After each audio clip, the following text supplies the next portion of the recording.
रामराजे आपण बघतोय शिवसेना कोणाची यावर आता आज अंतिम सुनावणी होणार आहे। काय अधिकचे अपडेट्स?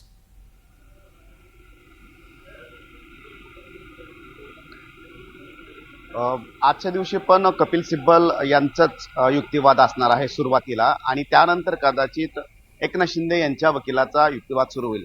त्यानंतर विधानसभा अध्यक्षांच्या वकिलांचा युक्तिवाद होईल आणि त्यानंतर निवडणूक आयोगाच्या वकिलांचा सुद्धा युक्तिवाद होणार आहे। तर या 4 जणांचा महत्त्वाचा युक्तिवाद होणार आहे। परंतु काल जे मुद्दे मांडले होते कपिल सिब्बल यांनी 4 ते 5 मुद्दे मांडले होते। पहिला मुद्दा म्हणजे की एकनाथ शिंदे हे कशा पद्धतीनं पक्षप्रमुख होऊ शकत नाही, कारण घटनेमध्ये ते पदच नाहीये आणि पक्षनेता म्हणून हे पदच नाहीये, परंतु ते झालेले आहेत। त्यांनी आमदार फोडलेले आहेत आणि कशा पद्धतीनं सुरत ते गुवाहाटी हा संपूर्ण जर्नी त्यांची झालेली आहे।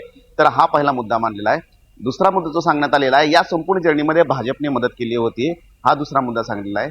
तिसरा मुद्दा जो मांडण्यात आलेला आहे तो म्हणजे की उद्धव ठाकरे हेच पक्षाचे प्रमुख आहेत, संघटन त्यांच्याकडेच होतं, संपूर्ण पदाधिकारी हे त्यांच्या पाठीशी होते, त्यांनीच एकनाथ शिंदे यांची नेमणूक केली होती, त्यांनीच व्हीप नेमला होता आणि त्यांच्याच नेतृत्वामध्ये सर्व निवडणुका झाल्या होत्या।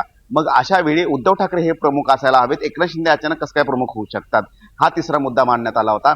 चौथा मुद्दा जो मांडण्यात आलेला तो की जे डॉक्युमेंट इलेक्शन कमिशनकडे दिले होते की उद्धव ठाकरे हे पक्षप्रमुख आहेत, इलेक्शन कमिशनने ते डॉक्युमेंट व्यवस्थित तपासले नाहीयेत आणि निकाल जो आहे आमच्या विरोधामध्ये दिलेला आहे।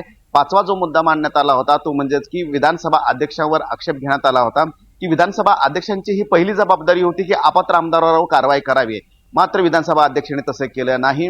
एकीकडे व्हीप आणि गटनेता हा पक्ष ठरवतो, उद्धव ठाकरे ठरवतात, मात्र व्हीप जो आहे तो यावेळेस एकनाथ शिंदे यांनी आमदारांना नेल्यानंतर गुवाहाटीला बैठक झाली, तिथे व्हीप नेमला गेला, तिथे गटनेता नेमला गेला आणि ही संपूर्ण पद्धती बेकायदा होती। अशा प्रकारचे 5 महत्वाचे मुद्दे जे ते कपिल सिब्बल यांनी मांडलेले आहेत आणि हे 10व्या सूचीनुसार हे उल्लंघन होते आणि त्यामुळे मूळ पक्ष जो आहे तो उद्धव ठाकरे यांच्याकडेच आहे आणि मूळ पक्षाचा आदेश हाच ग्राह्य धरावा असं सुद्धा सांगितलेलं आहे। त्यामुळे तिथून आता पुढची जी सुनावणी आहे किंवा पुढचा जो युक्तिवाद आहे तो आज होणार आहे आणि त्यानंतर हे जे मुद्दे होते त्याला काउंटर एकनाथ शिंदेचे वकील काय करतायत ते सुद्धा बघावं लागणार आहे।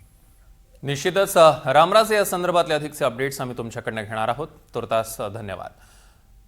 दरम्यान आजच्या सुनावणीच्या पार्श्वभूमीवर संजय राऊतांनी एक महत्त्वपूर्ण ट्विट केलेलं आहे। एकनाथ शिंदेंचा फोटो पोस्ट करत राऊतांनी हे ट्विट केलेलं आहे। आमचा देशाच्या संविधानावर विश्वास आहे असं राऊत म्हणतात।